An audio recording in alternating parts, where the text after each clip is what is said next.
Hello everyone. उम्मीद करता हूँ कि आप अपनी तैयारी को धार दे रहे होंगे। अच्छी तैयारी चल रही होगी आपकी। ठीक है, चलिए हम लोग ऑब्जेक्टिव क्वेश्चंस को स्टार्ट करते हैं। सबसे पहला क्वेश्चन देखिए क्या है।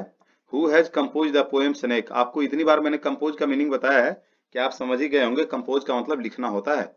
ये पोएम जो है ये किनके द्वारा लिखी गई है, तो आपको पता चल गया होगा कि D.H. लॉरेंस है ना। पूरा नाम तो याद है ना आपको? नहीं याद है तो याद कर लीजिएगा। अगला क्वेश्चन देखिए। D.H. Lawrence was born in. कब जन्म हुआ था? 1885 में, है ना। नेक्स्ट क्वेश्चन देखिए। The poet David Herbert Lawrence was died in. कब इनकी मृत्यु हुई थी? कब मृत्यु हुई थी? याद करिए। 1900। सही है ना ये जवाब? चेक कर लीजिएगा एक बार। ठीक है। The poet D.H. Lawrence was the poet, story writer, novelist, all of them. Yes, all of them थे। मैंने आपसे कहा भी था। कई बार ऐसा होता है कि जो थे ना वो दे देंगे और लास्ट में लिख देंगे ऑल ऑफ दिस, लेकिन आपको ध्यान रखना चाहिए कि वो सही होना चाहिए, है ना। अगला क्वेश्चन देखिए। Next question is the present poem of D.H. Lawrence is dash. The white peacock, the rainbow, the snake और नन ऑफ दिस। तो ये स्नेक है। जिस पोएम का नाम क्या है? स्नेक। अगला क्वेश्चन देखिए। Was it cowardice that I dared not kill him is from. Was it cowardice, cowardice का मतलब होता है क्या मैं डरपोक हूँ। वॉज इट कवार्डिस, क्या यह डरपोकपना था? That I dared not kill him, मैं उसे मारने की हिम्मत नहीं कर सका। ये पोएम की लाइन है। और कहां से? स्नेक से। याद रखिएगा इस लाइन को आप। ये बहुत ही इंपॉर्टेंट लाइन है। ये एक क्वेश्चन आपको परीक्षाओं में दिख सकता है, ठीक है ना। इसको अंडरलाइन कर लीजिए आप। नेक्स्ट क्वेश्चन देखिए। And stopped and drank a little more. फिर से ये इसी पोएम की है, ये स्नेक की। ठीक है। नेक्स्ट क्वेश्चन देखिए। The phrase a king of exile. Exile समझते हैं? एग्जाइल, एग्जाइल का मतलब होता है निष्कासित कर देना। जैसे कभी आपने सुना होगा कहानियों में कि फला व्यक्ति को देश से निकाला हो गया, निष्कासित कर दिया गया, वो एग्जाइल होता है। एग्जाइल का मतलब जब आपको यह तड़ी पार कर दिया था अपने देश से। तो a king of exile in the poem snake, ये कौन है? तो ये है snake. Line by line poem को भी मैं कराऊंगा, लेकिन फिलहाल आपकी तैयारियों को ध्यान में रखते हुए मैंने ऑथर के बारे में और जो इंपॉर्टेंट क्वेश्चन है ऑब्जेक्टिव उसको मैंने तैयार किया है। ठीक है। नेक्स्ट क्वेश्चन देखिए। After hitting the snake with a log the speaker of the poem snake wants to, क्या क्या करना चाहते थे वो बताइए? एक्सपिएट। एक्सपिएट, अब क्या होता है एक्सपिएट? बताएंगे मुझे इसका मीनिंग? सोचिए जरा, दिमाग पे जोर डालिए। एक्सपिएट करना मतलब क्या होता है? नहीं पता? निवृत्त करना। देखिए क्वेश्चन को समझिए। आफ्टर हिटिंग द स्नेक, जब उन्होंने सांप को मारा, विद द लॉग, एक लकड़ी। लॉग का मतलब समझते हैं ना? लकड़ी, लकड़ी। लकड़ी का डंडा से मारा होगा या लाठी कह सकते हो इसको। क्या चाहते थे वो? एक्सपिएट करना चाहते, निवृत्त होना चाहते थे। ठीक है ना। अगला क्वेश्चन देखिए। The snake came to the poet water trough on a dash day. कैसे दिन पे आया था? आपको पता है कि गर्मी को दिनों में, आपको पहले से एक जानकारी देता हूं। देखिए होता क्या है, कुछ ऐसे एनिमल्स होते हैं, कुछ ऐसे रेप्टाइल्स होते हैं, कुछ ऐसे सरीसृप होते हैं जो या तो ठंडे के दिनों में या तो गर्मी के दिनों में अपने आप को हाइबरनेट कर लेते हैं। मतलब हाइबरनेशन का मतलब क्या होता है? वो अपने आप को किसी ऐसी जगह पे छुपा लेते हैं जहां से उनको बाहर ना निकलना पड़े, है ना। तो जो लोग अपने आप को हाइबरनेट करते हैं, जब उनके विपरीत यानी कि उनके उनको परेशान करने वाला वेदर अगर आ जाता है तो वो बाहर निकल आते हैं। आपने देखा होगा कि गर्मी के दिनों में सांप, बिच्छू ये सभी ज्यादा निकलते हैं। क्यों? क्योंकि वो छुपे होते हैं, लेकिन गर्मी इतनी बढ़ जाती है कि वो अपने आप को वहां बर्दाश्त नहीं कर पा, रोक करके बाहर अपने आप को नहीं रख सकते हैं, तो बाहर निकल आते हैं। तो यही कह रहे हैं कि the snake came to the poet's water trough on a water trough on a day, hot day, यानी कि वो उस गर्म के दिन में वो बाहर निकल आया था। तो याद रखिएगा कि गर्मी के दिनों में ज्यादा बेचैन हो जाते हैं लोग, है ना। In dash according to the poem snake black snakes are considered into, sorry, considered innocent. Innocent का मतलब होता है सीधा साधा। कंसिडर्ड मतलब माना जाता है। ब्लैक स्नेक्स, जो काले सांप होते हैं ना, ब्लैक स्नेक्स, वो माने जाते हैं क्या? इनोसेंट, यानी कि सिसिली में, सिसिली एक जगह है ना, तो ध्यान रखिएगा, काले सांप को बहुत ही वहां पर सीधा माना जाता है।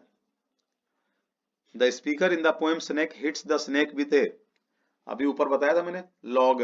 लॉग समझते हैं ना, लॉग का मतलब होता है लकड़ी। अब लकड़ी में आपका बांस भी आ सकता है, आपकी लाठी भी आ सकती है, डंडा भी आ सकता है, कुछ भी हो सकता है ना। लॉग होना चाहिए केवल, लॉग का मतलब लकड़ी होता है। नेक्स्ट क्वेश्चन देखिए, the speaker of the poem snake compares the snake with the sea albatross. Albatross किसे कहते हैं पता है आपको? नहीं पता है, चलिए मैं आपको बताता हूँ, जरा इसको देखिए। जैसे मान लीजिए ये समंदर है, ठीक है ना, समंदर है। इस समंदर में क्या है ना, एक नाव जो है, बड़ी वाली नाव चल रही है, जा रही है वो अपने रास्ते। उसका एक मास्ट होता है, मास्ट किसको बोलते हैं? ये इतना ऊंचा सा लकड़ लगा होता है, ठीक है ना, इस टाइप से ये लकड़ी होता है, इसमें पाल बंधा हुआ रहता है, पाल बंधा हुआ रहता है इस टाइप से, क्योंकि वो हवा के डायरेक्शन को चेंज कर सके। तो इसी मास्ट के ऊपर, ये जो मास्ट है ना, इसके ऊपर ना अल्बाट्रोस बैठा होता है, समुद्री पक्षी होता है जो यहाँ पे बैठता है, क्योंकि समंदर में इतना, समंदर का इतना वास्ट होता है, इतना विशाल होता है कि वो कहाँ जाएंगे, तो इस पे वो बैठते हैं। सी एल्बाट्रोस से उसकी मतलब जितने भी होते हैं समुद्री पक्षी, आप देखेंगे वो जो जहाज होता है उसके मास्ट के ऊपर बैठा हुआ रहता है, बहुत सारा नहीं रहता, एक दो रहता है ना, उससे बैठ के आराम से जाता रहता है, जहां जहां मर्जी होता है उड़ता है, फिर आकर के वहीं पे वो आराम करता है। तो सी एल्बाट्रॉस जो है उसके किसके साथ इन्होंने कल्पना की है? तो एंशिएंट मेरिनर, एक बहुत ही प्रसिद्ध पोएम है एंशिएंट मेरिनर। एंशिएंट मेरिनर के अल्बाट्रोस से उन्होंने कंपेयर किया है स्नेक को। समझ रहे हैं बात को? अब एंशिएंट मेरिनर क्या है? एंशिएंट मेरिनर है एक पोएम। एंशिएंट मेरिनर क्या है? एक पोएम। किसके द्वारा लिखी गई है? बोलिए।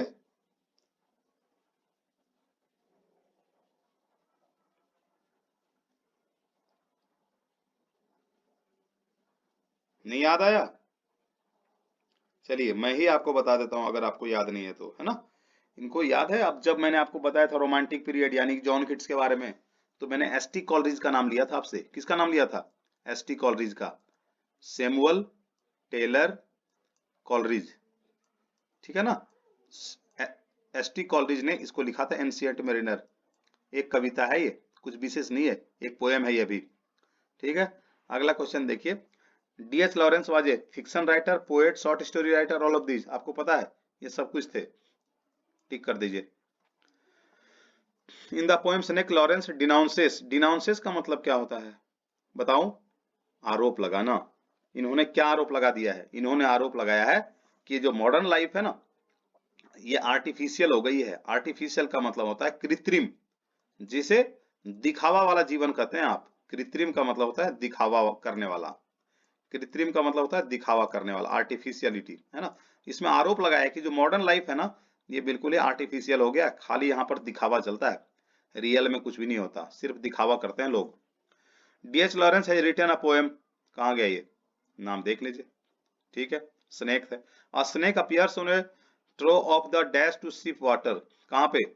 तो पोएट को दिखते हैं, चलिए ठीक है। Dash came to D H Lawrence water trough, कौन आया था, याद आ गया?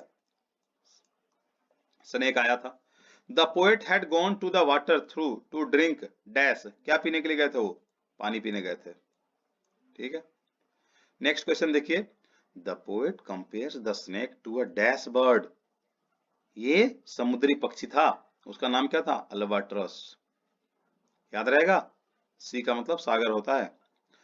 The snake seemed like dash in exile, seemed का मतलब प्रतीत होता है, ये जो सांप था ना, ऐसा लगता था कि उसे डैश हो गया है, क्या?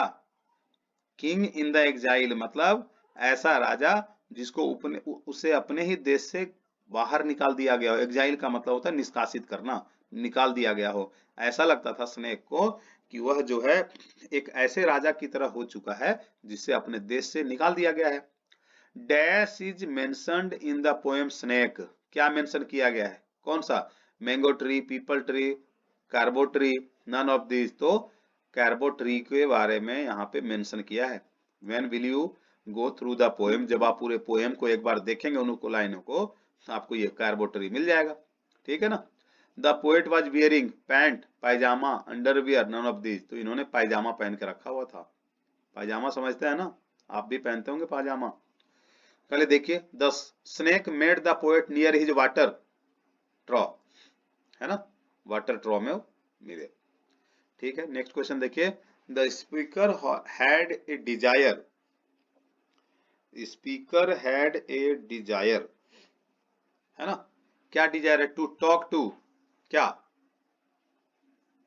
किससे बात करने की इच्छा थी उनकी, बताइए, स्नेक, रैट, स्कॉर्पियन। तो चूंकि ये स्नेक है पोएम का नाम, इसलिए स्नेक ही इसका सही आंसर होगा, होगा ना, बिल्कुल सही जा रहे हैं आप। नेक्स्ट क्वेश्चन देखिए, the snake tugged at the poet happily, confusingly, sadly, vaguely. Vague का मतलब क्या होता है, अच्छे वे में नहीं लेना, गड़बड़ हो जाना, ठीक है ना, गलत रास्ते में चले जाना। He lifted his head from his drinking as cattle do, written by dash. He lifted his head from his drinking as cattle do. जैसे आपने देखा होगा ना, कभी कभी गायों को पानी पिलाया जाता है तो बीच बीच में पी करके माथा पे उठा के इधर उधर देखते हैं, गाय हो भैंसे हो कुछ भी, आप देख सकते हैं कि कहते हैं कि सांप जब जो है पी रहा था पानी तो ऐसा देखा गया कि वो बीच बीच में सर उठा के भी देख रहा था, ठीक है ना। तो ये जो है डीएच लॉरेंस ने कहा है, ये वाला आंसर गलत है, जॉन किट्स का तो कोई मतलब नहीं है इनका यहाँ।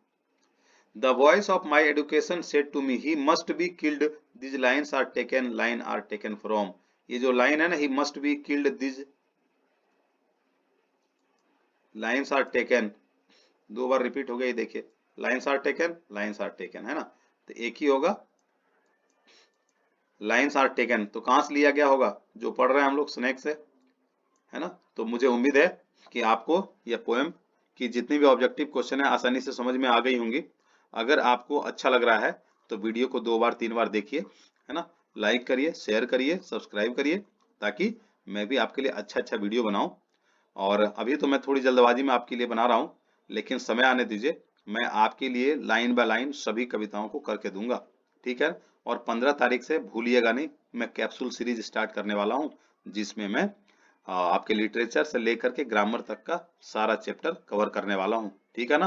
तो एकदम बिल्कुल अभी तक तैयारी को करते रहिए, और अंतिम के 10 दिनों में हम लोग ऐसी तैयारी करेंगे कि कोई भी क्वेश्चन आपसे छूट नहीं पाएगा, ये है मेरा वादा। तब तक के लिए आप इंजॉय करिए, खुश रहिए, और नए वर्ष की शुरुआत यानी आज 1/1/2022 को खूब मजे से पार्टी करिए। मैं आपके लिए घर बैठे वीडियो बना रहा हूँ, ठीक है। मिलते हैं अगले वीडियो में।